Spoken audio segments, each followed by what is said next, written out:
नमस्कार। Computer communication के unit number 3 के अंदर से हम आज एरर डिटेक्शन एंड करेक्शन के बारे में जानकारी प्राप्त करेंगे।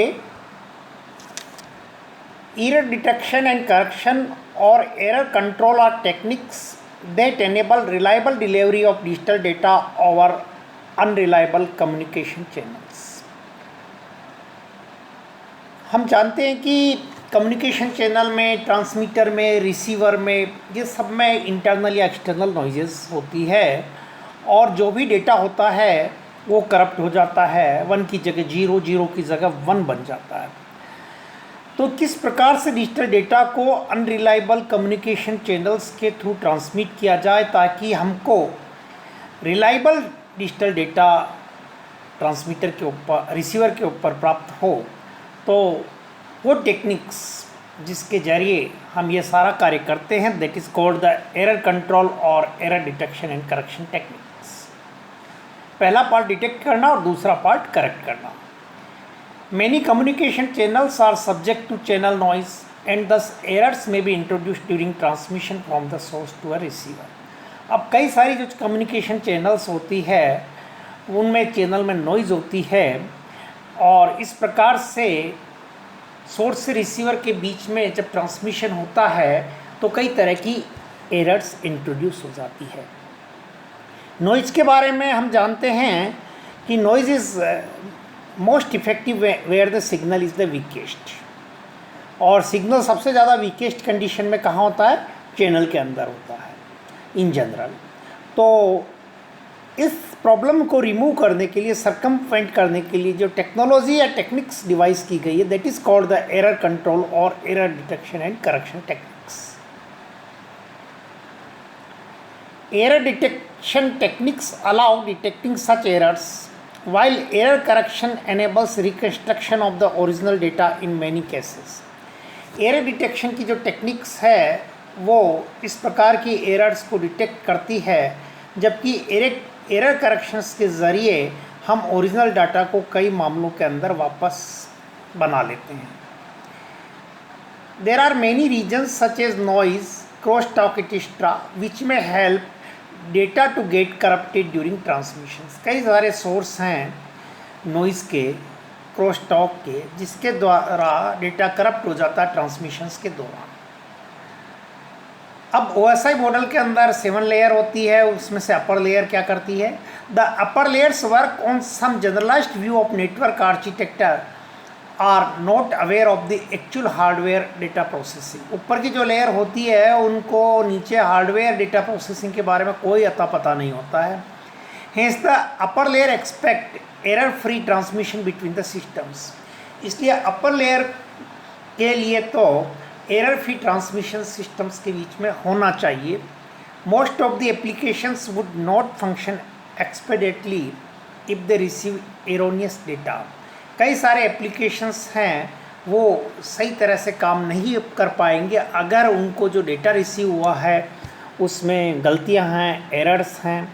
Application such as video and voice may not be that affected and with some errors they may still function well. Voice और वीडियो के मामले में कुछ एरर्स हो सकती है और उसमें भी ये अच्छी तरह से काम कर सकते हैं। Data link layer uses some error control mechanism to ensure that frames data bit stream are transmitted with certain level of accuracy। अब डेटा लिंक लेयर में कुछ एरर कंट्रोल मैकेनिज्म होती है जिसके द्वारा फ्रेम्स यानी कि डेटा बिट स्ट्रीम, जिसका कि हमने लास्ट लेक्चर के अंदर अध्ययन किया था, सर्टेन लेवल ऑफ एक्यूरेसी के द्वारा ट्रांसमिट होती है। But to understand how errors is controlled, it is essential to know what types of error may occur। अब किस प्रकार से एरर कंट्रोल किया जाएगा, इसके लिए ज़रूरी है कि किस किस तरह की एरर्स हो सकती है, जनरेट हो सकती है। So we come to the point types of error। Errors can be 3 types, namely single bit error, multiple bit errors and burst errors। Error 3 तरह की हो सकती है, single bit, 1 bit error, multiple bit error और burst errors.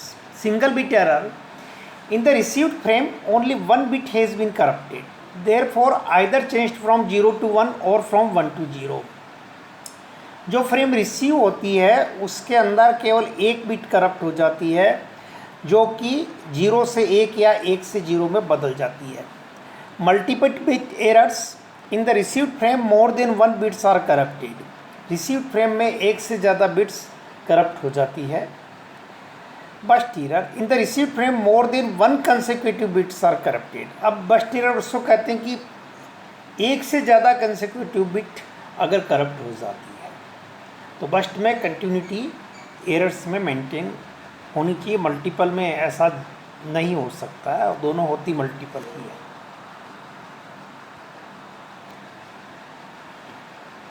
Now types of error correction. 3 major types of error correction techniques. One is the ARQ, automatic repeat request.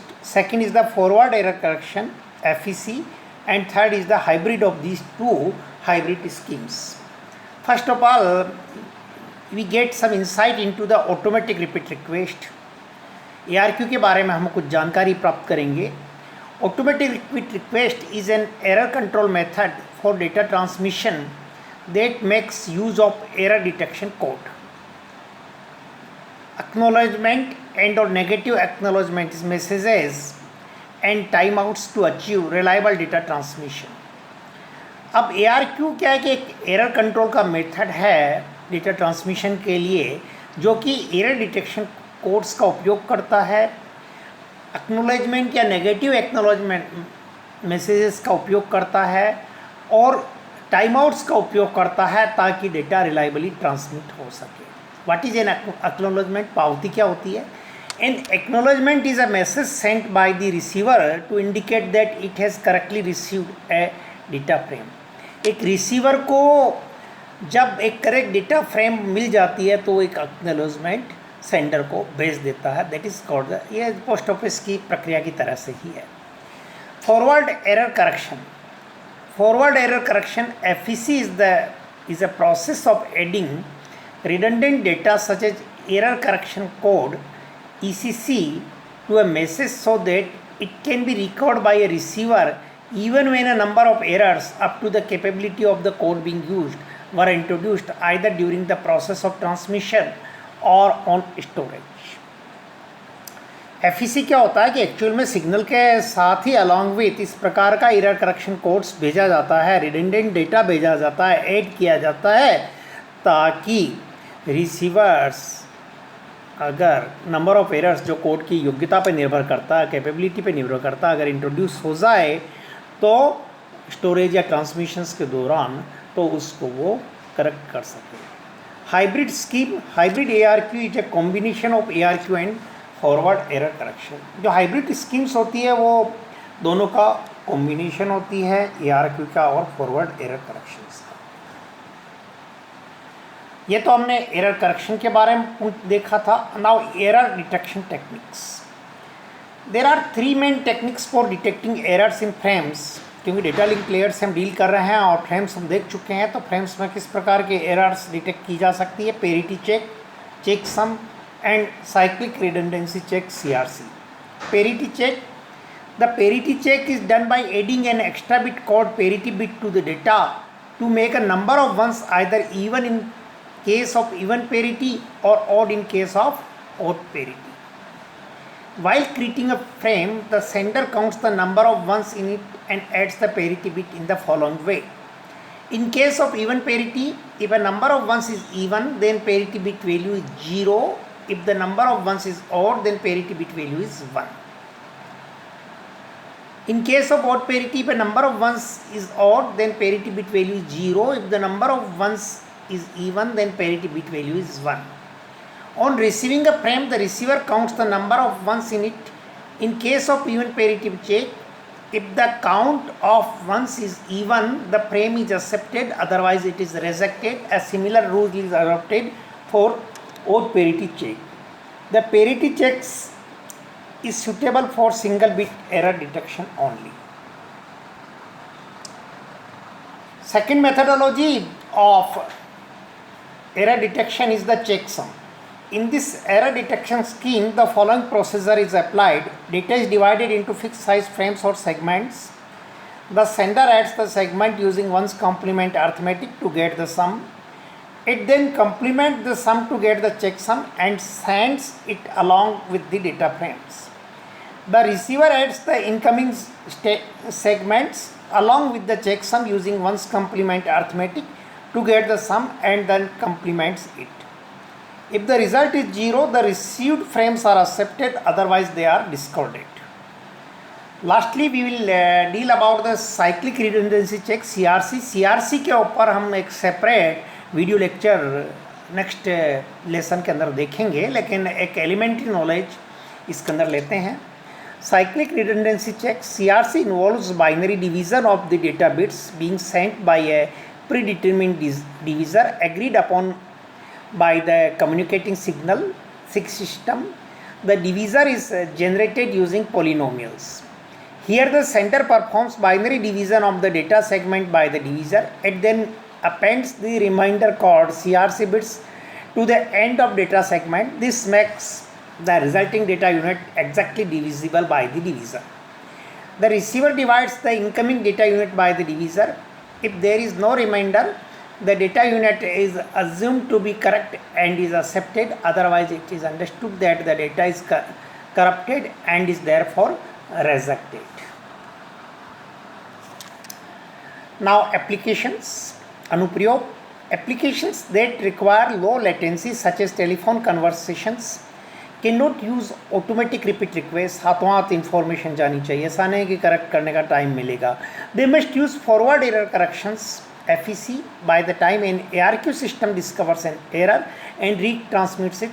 The recent data will arrive too late to be usable. बहुत ही पहले बोल चुका होगा, उसको correction वापस करना थोड़ा मुश्किल होता है उसी टाइम लिमिट में. सो ARQ टेक्निक की जगह FEC technique telephone conversation low latency systems में यूज़ किया जाता है. Applications where the transmitter immediately forgets the information as soon as it is sent, such as most television cameras, cannot use ARQ. They must use FEC because when an error occurs, the original data is no longer available. अब television camera के अंदर record किया, आगे transmit कर दिया, store नहीं रखेगा तो ARQ यूज़ नहीं हो सकता. इसके अंदर फिर हम क्या यूज़ करेंगे? FEC यूज़ करेंगे. Applications that use ARQ must have a return channel. Applications having no return channel cannot use ARQ. ARQ में फॉरवर्ड चैनल और रिटर्न चैनल दोनों होना चाहिए. तो ऐसे मामले जिसके अंदर रिटर्न चैनल अवेलेबल नहीं, ARQ नहीं हो सकता, उसमें जनरली FEC यूज़ किया जाता है. Application that require exactly low error rates such as digital money transfer must use ARQ due to the possibility of an uncorrectable errors with FEC. FEC में codes जो होता है उसकी अपनी एक लिमिटेशंस होती है. तो अगर पैसा जो ट्रांसफ़र होता है, डिजिटल मनी जो ट्रांसफ़र होता है, उसके अंदर तो एरर होनी नहीं चाहिए. यहाँ लो एरर रेट लिखा हुआ है, एक्सट्रीमली लो एरर रेट लिखा हुआ, बट मैं बोलूँगा कि नन होना चाहिए, कुछ नहीं होनी चाहिए. तो उसके अंदर ARQ यूज़ करना ज़रूरी है क्योंकि FEC की अपनी लिमिटेशंस है. तो इस प्रकार से हमने इस यूनिट के अंदर एरर डिटेक्शन एंड करेक्शंस का एक हल्का सा ग्लिम्स देखा है, और इसमें से हम मेजर नेक्स्ट लेक्चर के अंदर साइक्लिक रिडंडेंसी चेक देखेंगे.